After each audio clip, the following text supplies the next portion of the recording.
Hello viewers, welcome to tips mathematics 23. So இந்த வீடியோவில் Tamil free டெஸ்ட்டுக்கான 3வது வீடியோ தாங்க நம்ம பார்க்க போகிறோம். ஸோ ஆல்ரெடி வந்து ஒரு 40 கொஸ்டின் வந்து நம்ம பார்த்துட்டோம் இல்லைங்களா. ஸோ தமிழ் ஃப்ரீ டெஸ்ட் அப்படின்னு சொல்லிட்டு நம்மளோட சேனலில் ஒரு பிளேலிஸ்ட் வந்து கிரியேட் பண்ணியிருக்கோம். ஸோ ப்ரீவியஸாக போஸ்ட் பண்ண வீடியோஸ் நீங்கள் பார்க்கணும்னு நினச்சிங்கன்னா அங்கே நீங்கள் செக் பண்ணி பார்த்துக்கலாம். ஸோ நம்மளோட சேனலில் இருக்கக்கூடிய டெஸ்ட் பேச்சஸில் நீங்களும் ஜாயின் பண்ணணும்னு விருப்பப்பட்டீங்க அப்படின்னா டிஸ்கிரிப்ஷனில் இருக்கக்கூடிய வாட்ஸ்அப் நம்பர் வந்து எடுத்துக்கோங்க. அதுக்கு டெக்ஸ்ட் பண்ணி டீட்டெயில்ஸ் விசாரிச்சுட்டு நீங்கள் தாராளமாக ஜாயின் பண்ணிக்கலாம். So already Tamil and maths வந்து போயிட்டுருக்கு. இப்போ புதுசாக வந்து நம்ம ஜிஎஸ் வந்து கொடுக்க போகிறோம். ஸோ அதுக்கான ஓவர்வியூ வீடியோவும் வந்து நம்மளோட சேனலில் கொடுத்துருக்கோம். வேணுங்கிறவங்க செக் பண்ணி பாருங்கள். ஸோ இன்னைக்கான ஃபர்ஸ்ட் கொஸ்டின் வந்து பாருங்கள். பிரித்து எழுதுக. அவ்வுருவம் அப்படிங்கிறத எப்படி பிரித்து எழுதலாம் அப்படிங்கிறதுக்கான ஒரு 4 ஆப்ஷன்ஸ் கொடுத்துருக்காங்களா. ஸோ ஒரு வழக்கம்போல ஒரு 5 செகண்ட்ஸ் டைம் தரேன். ஆன்சர் தெரிஞ்சவங்க கமெண்ட் செக்ஷனில் கமெண்ட் பண்ணுங்கள்.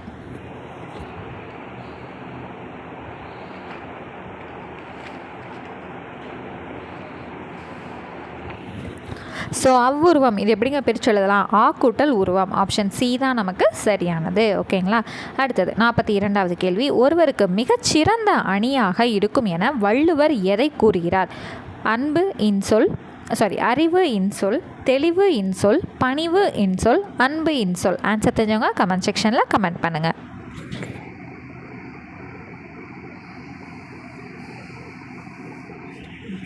ஸோ ஒருவருக்கு மிகச்சிறந்த அணியாக இருக்கும் அப்படின்னு எதாங்க சொல்கிறாரு திருவள்ளுவர்? பணிவு இன்சொல் அப்படிங்கிறத சொல்கிறாரு. அடுத்தது, மேதகு அப்துல் கலாம் அவர்கள் உலகின் முதல் விஞ்ஞானிகள் என்று யாரை கூறுகிறார்?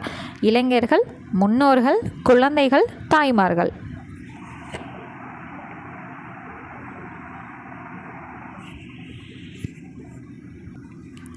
ஸோ ஆன்சர் வந்து பார்த்திங்கன்னா ஆப்ஷன் சியில் இருக்கக்கூடிய குழந்தைகள். ஓகேங்களா. அடுத்தது 4th கொஸ்டின். நோ என்ற ஒரு எழுத்து ஒரு மொழி எந்த பொருளை தருகிறது? ஓகேங்களா. சோர்வு, வளமை, பயம், துன்பம். ஆன்சர் தெரிஞ்சவங்க கமெண்ட் பண்ணுங்கள்.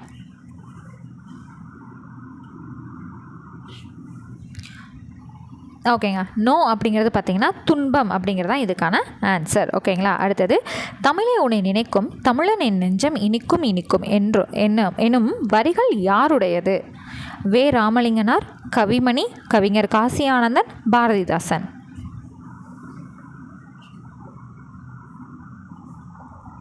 ஸோ இதுக்கான ஆன்சர் யாருங்க? கவிஞர் காசி ஆனந்தன். அடுத்தது 6th கொஸ்டின்.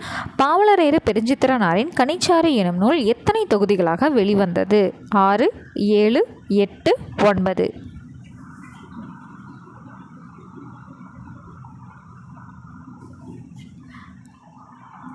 ஸோ இதுக்கான ஆன்சர் என்னதுங்க? 8. ஓகேங்களா. அடுத்தது, கூற்றை ஆராய்க. துளிப்பா, புதுக்கவிதை, கவிதை, செய்யுள் போன்றவை தமிழ் கவிதை வடிவங்கள். அடுத்தது 2வது கூற்று பாருங்க. கட்டுரை, புதினம், சிறுகதை போன்றவை உரைநடை வடிவங்கள். ஸோ இது வந்து கூற்று 1, 2 சரி, கூற்று 1 சரி 2 தவறு, கூற்று 1 தவறு 2 சரி, கூற்று 1 2 தவறு. ஆன்சர் தெரிஞ்சவங்க கமெண்ட் பண்ணுங்கள்.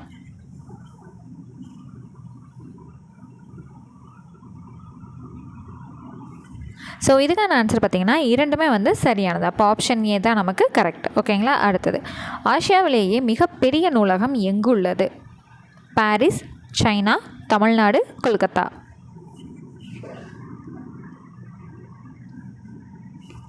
ஸோ ஆசியாவிலே ஃபஸ்ட்டு பெரிய நூலகம் எதுங்க? சைனாவில் தான் இருக்குது. செகண்டு தான் வந்து எங்கே இருக்குது? தமிழ்நாட்டில் வந்து இருக்குது. ஓகேங்களா. அப்போ இதுக்கான ஆப்ஷன் சைனா. அடுத்தது, போர்க்களத்தில் வீரர் ஒருவரின் காயத்தை வெண்ணிற ஊசியால் தைத்த செய்தி குறித்து எந்த நூல் கூறுகிறது? புறநானூறு, நற்றிணை, 10 களவழி 40.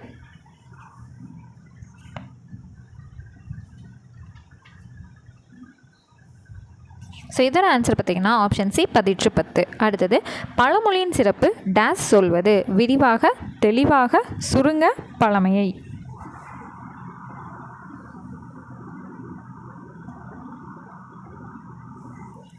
ஸோ பழமொழியின் சிறப்பு சுருங்க சொல்வது. ஓகேங்களா. ஓகே. அடுத்தது, பிரித்து எழுதுக. நானிலம்ங்கிறத எப்படிங்க பிரித்து எழுதலாம்? ஆன்சர் தெரிஞ்சவங்க கமெண்ட் பண்ணுங்கள்.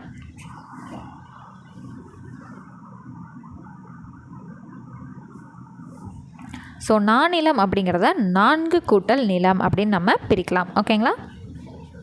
அடுத்தது, சொற்பொருள் தருக. திகிரி அப்படிங்கிறதுக்கான சொற்பொருள் வந்து என்ன? அச்சம் தரும் கடல், அச்சம் தரும் காடு, அச்சம் தரும் மலை, திடமான மலை, ஆணை சக்கரம். ஸோ ஆன்சர் தெரிஞ்சவங்க கமெண்ட் பண்ணுங்கள்.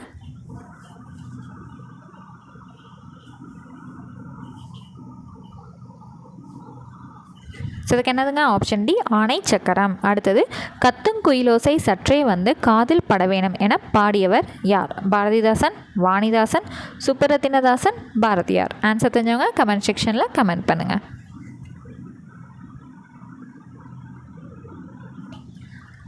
ஸோ கத்தும் குயிலோசை சற்றே வந்து காதில் பட வேணும் அப்படின்னு சொன்னவர் யார்? பாரதியார். அடுத்தது சிறகடிக்காமல் கடலையும் தாண்டி பறக்கும் பறவை எது? கப்பல் பறவை, கப்பல் கூளைக்கடா, கடற்கொள்ளை பறவை, இவை அனைத்தும். ஆன்சர் தெரிஞ்சவங்க கமெண்ட் பண்ணுங்கள்.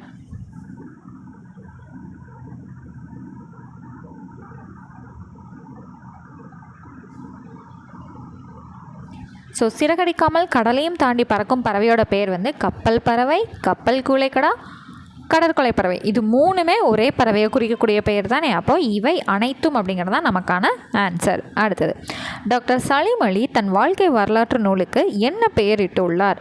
சிட்டுக்குருவியின் வளர்ச்சி, சிட்டுக்குருவியின் வாழ்வு, சிட்டுக்குருவியின் வரலாறு, சிட்டுக்குருவியின் வீழ்ச்சி. ஸோ ஆன்சர் தெரிஞ்சவங்க கமெண்ட்டில் கமெண்ட் பண்ணுங்கள்.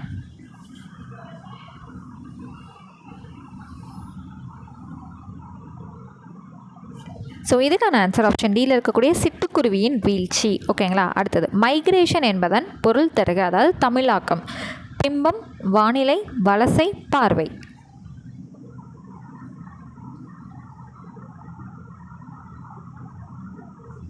இதுக்கான ஆன்சர் ஆப்ஷன் சியில் இருக்கக்கூடிய வலசை. அடுத்து சிலப்பதிகார வாழ்த்து பாடலில் இளங்கோவடிகள் சோழ மன்னனின் வெண்கொற்குடையை எதனுடன் ஒப்பிடுகிறார்? திங்கள், ஞாயிறு, மலை, வானம்.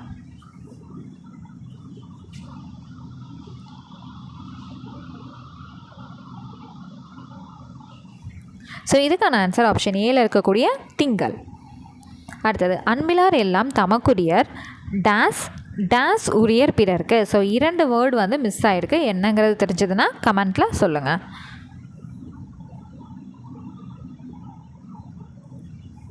ஸோ இதுக்கான ஆன்சர் அன்பிலார் எல்லாம் தமக்குரியர், அன்புடையர் என்பும் உரியர் பிறருக்கு. அப்போ அன்புடையர் என்பும் இங்கே இருக்குங்களா? அவ்வளோதாங்க.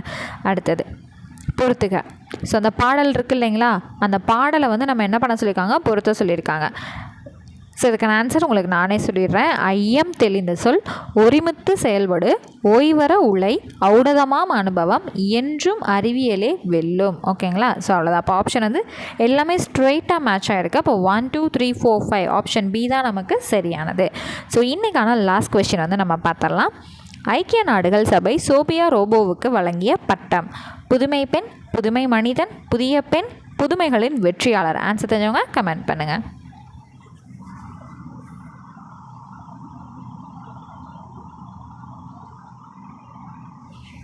ஸோ இதுக்கான ஆன்சர் புதுமைகளின் வெற்றியாளர். ஓகேங்களா? ஸோ டே 2 அண்ட் டே 3க்கான தமிழ் ஃப்ரீ டெஸ்ட்டுக்கான பிடிஎஃப் வந்து நம்மளோட டெலகிராம் சேனலில் இன்னும் கொஞ்சம் நேரத்தில் நம்ம வந்து அப்லோட் பண்ணிடுவோங்க. ஸோ வேணுங்கிறவங்க நம்மளோட டிஸ்கிரிப்ஷன், இந்த வீடியோவோட டிஸ்கிரிப்ஷன்லேயே நம்மளோட டெலகிராம் சேனலுக்கான லிங்க்கும் நான் வந்து ப்ளேஸ் பண்ணியிருக்கேன். அதை கிளிக் பண்ணி ஜாயின் பண்ணி நீங்கள் ஃப்ரீ டெஸ்ட்டுக்கான பிடிஎஃப்ஸை கலெக்ட் பண்ணிக்கலாம். ஓகேங்களா? ஸோ நெக்ஸ்ட் கிளாஸில் மீட் பண்ணுறேன். தேங்க்யூ.